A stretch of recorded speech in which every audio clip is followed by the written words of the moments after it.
Back to back festivals आने वाले हैं और साथ ही हमारी ये टेंशन भी बढ़ जाती है कि हम अपने घर और किचन की क्लीनिंग की शुरुआत कब और कहाँ से करें, ताकि हमारी क्लीनिंग भी आसानी से निपट जाए और हम अपने फेस्टिवल्स को भी इंजॉय कर सकें। आज की वीडियो में मैं आपके साथ शेयर करने वाली हूँ कि किस तरीके से छोटे छोटे टिप्स के साथ आप अपनी क्लीनिंग को आसान बना सकते हैं। सो हेलो फ्रेंड्स, नमस्ते and welcome back to my channel. हमारा मोस्टली टाइम हमारी किचन में बीतता है और यहाँ की क्लीनिंग करने में भी हमें बहुत ज़्यादा समय लगता है। इसलिए मैंने अपनी जो क्लीनिंग स्टार्ट की है वो अपनी किचन से ही की है। हमारी किचन में कबर्ड का जो ऊपर वाला एरिया होता है वो बहुत ज़्यादा गंदा हो जाता है, क्योंकि हम इसे डेली तो क्लीन नहीं कर पाते। ऑयल की वजह से ये काफ़ी चिपचिपा हो जाता है, जिसे क्लीन करना थोड़ा सा मुश्किल होता है। तो आज मैं आपके साथ शेयर करूंगी कि किस तरीके से आप इसे बहुत ही आसानी से क्लीन कर सकते हो। मैं हमेशा न्यूज़पेपर को कबर्ड के ऊपर इस तरीके से लगा कर रखती हूँ और आप देख सकते हो कि जितना एरिया न्यूज़पेपर के अंदर कवर था वो क्लीन है और जो बाहर बचा हुआ है वो ऑयल की वजह से काफ़ी ग्रीसी हो चुका है। तो आज मैं इन न्यूज़पेपर को भी चेंज कर दूंगी और इस एरिया को अच्छी तरीके से क्लीन करूंगी। तो सबसे पहले मैंने यहाँ पर लगे हुए जाले वगैरह अच्छी तरीके से क्लीन कर दिए हैं। उसके बाद मैंने यहाँ पर थोड़ा सा थिनर लिया है और उसी की हेल्प से मैंने यहाँ पर लगी हुई टाइल्स को अच्छी तरीके से क्लीन कर दिया है, क्योंकि ऑयल की वजह से ये भी काफ़ी ज़्यादा चिपचिपी हो जाती हैं और जिसकी वजह से गंदी लगने लगती हैं। ऑयल बहुत आसानी से नहीं निकलता, लेकिन थिनर की हेल्प से ये बहुत इजीली निकल जाता है। और देखिए, जितना भी ऑयल टाइल्स के ऊपर चिपका हुआ था इस थिनर की हेल्प से आसानी से निकल चुका है। कबर्ड के किनारों में भी जो ऑयल चिपका हुआ था वो भी इस थिनर से बहुत इजीली निकल जाता है।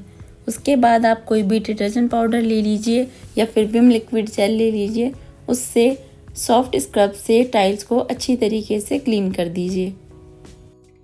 उसके बाद गीले कपड़े से आप इसे अच्छी तरीके से क्लीन कर दीजिए।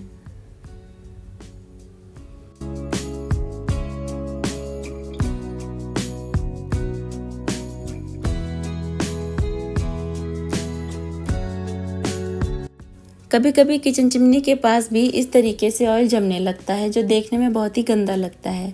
आप इसे थिनर की हेल्प से बहुत ही इजीली क्लीन कर सकते हो। आप देखेंगे कि टाइल्स पर जितना भी ऑयल था वो बहुत ही इजीली क्लीन हो चुका है। इसी तरीके से मैंने थिनर की हेल्प से ही दूसरी कबर्ड को भी अच्छी तरीके से क्लीन कर लिया है। कॉटन का साफ कपड़ा लिया और उस पर थोड़ा सा थिनर लगा लिया और अब आप इस कबर्ड को अच्छे से क्लीन कर सकते हो।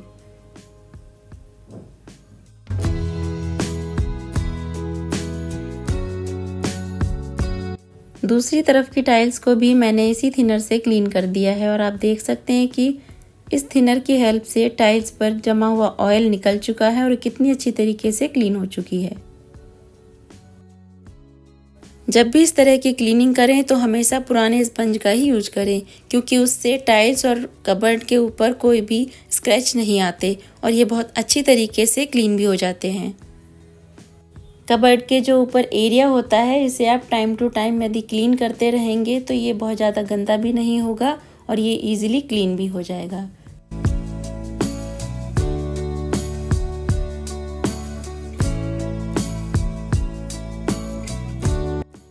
कबर्ड को क्लीन करने के बाद मैं हमेशा उनके ऊपर न्यूज़पेपर को लगा देती हूँ। वैसे तो आप उसके ऊपर लाइनर का भी यूज़ कर सकते हैं, लेकिन उसे फिर वॉश करने का झंझट बना रहता है। इससे बेटर है कि आप न्यूज़पेपर का यूज़ करें। न्यूज़पेपर को तो निकाल कर आप थ्रो कर सकते हो, पर लाइनर को वॉश करना थोड़ा मुश्किल हो जाता है। कबर्ड के ऊपर इस तरीके से न्यूज़पेपर को लगाने से हमारी क्लीनिंग तो आसान होती ही है, साथ ही साथ हमारा क्लीनिंग में लगने वाला टाइम भी सेव होता है और हमारे जो कबर्ड हैं वो हमेशा नीट एंड क्लीन बने रहते हैं।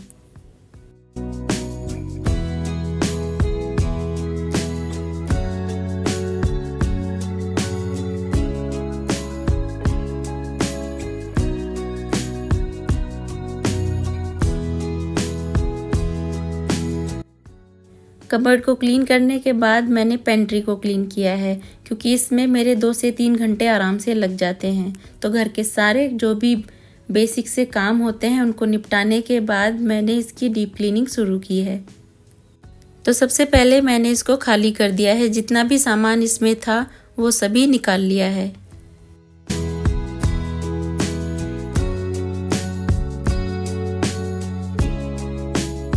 काफ़ी दिनों से मैंने इसकी क्लीनिंग नहीं की थी, जिसकी वजह से इसमें ढेर सारा सामान इकट्ठा हो चुका था। तो आज जो मुझे यूज़ करना है उसी को मैं इसमें रखूँगी, बाकी को निकाल कर बाहर कर दूँगी। जितनी भी शेल्फ्स इसमें लगी हुई थी उनको मैंने निकाल लिया है, क्योंकि इनको मुझे वॉश करना है। वैसे तो मैं इसे टाइम टू टाइम क्लीन करती रहती हूँ, फिर भी इसके अंदर कहीं ना कहीं से धूल आ ही जाती है।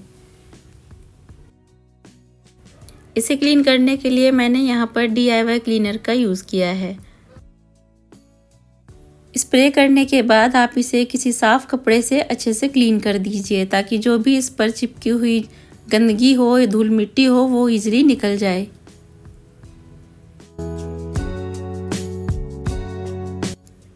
यहाँ पर जो धूल मिट्टी चिपकी हुई थी उसे भी मैंने अच्छी तरीके से क्लीन कर दिया है।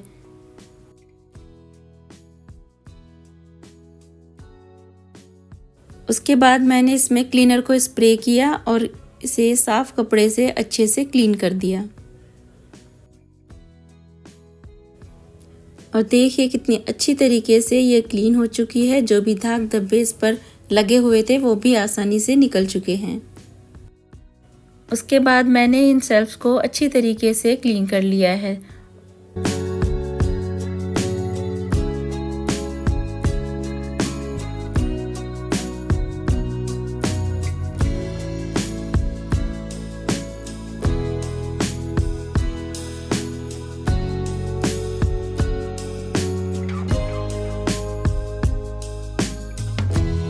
इन्हें क्लीन करने के लिए पुराने स्क्रब का ही यूज कीजिए, इससे इनमें कोई स्क्रैच नहीं आएगा और ये बहुत अच्छी तरीके से क्लीन भी हो जाएंगी।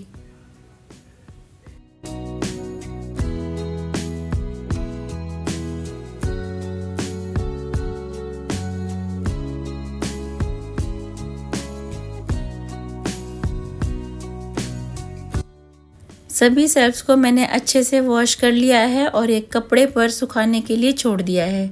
मैंने यहाँ पर इनको आधे घंटे के लिए ऐसे ही छोड़ दिया था, ताकि ये अच्छी तरीके से सूख जाएं।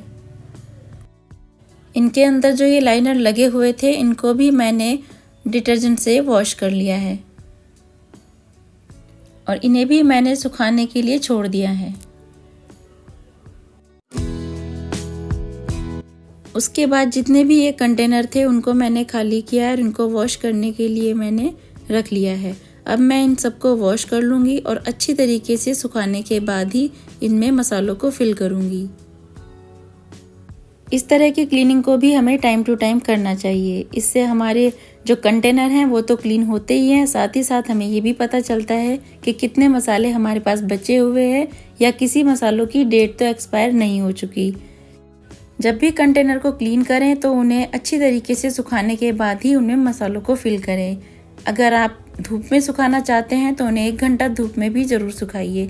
इससे कंटेनर से आने वाली स्मेल भी निकल जाएगी और हमारे कंटेनर भी अच्छी तरीके से क्लीन हो जाएंगे। कंटेनर को सुखाने के लिए मैंने छोड़ दिया था। इतना जो ये शेल्फ्स हैं ये अच्छी तरीके से सूख चुकी हैं।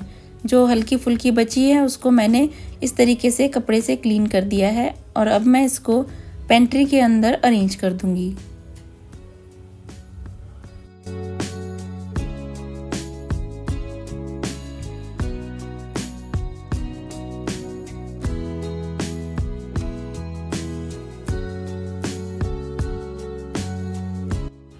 पेंट्री के अंदर शेल्फ्स को अरेंज करने के बाद मैंने इनके लाइनर को भी इसमें लगा दिया है।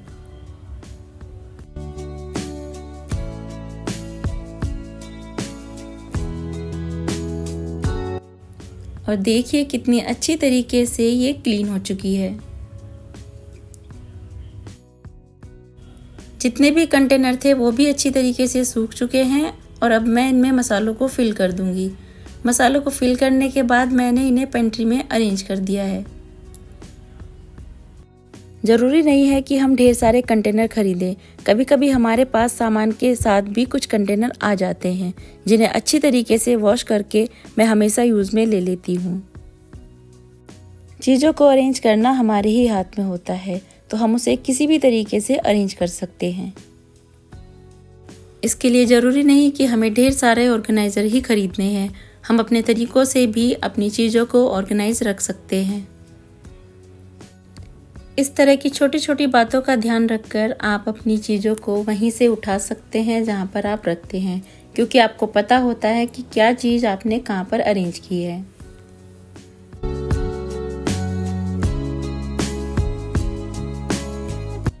अगले दिन मैंने किचन चिमनी को क्लीन किया है और मैं किस तरीके से इसे आसानी से क्लीन करती हूँ, आप मेरी किचन चिमनी क्लीनिंग की वीडियो को देख सकते हो। लिंक मैं डिस्क्रिप्शन में डाल दूँगी। जब ये फ़िल्टर अच्छी तरीके से सूख जाएं, तब आप उन्हें चिमनी में अरेंज कर दीजिए। जितने भी क्लीनिंग में मुझे टाइम लगने वाला था, उनको मैंने ईज़िली निपटा लिया है। अब जो भी ड्रॉअर वगैरह हैं वो धीरे धीरे मैं क्लीन कर लूँगी, क्योंकि उसमें बहुत ज़्यादा टाइम नहीं लगता है। पर इन चीज़ों में बहुत ज़्यादा टाइम लगता है, इसी वजह से मैंने इनको सबसे पहले क्लीन किया है।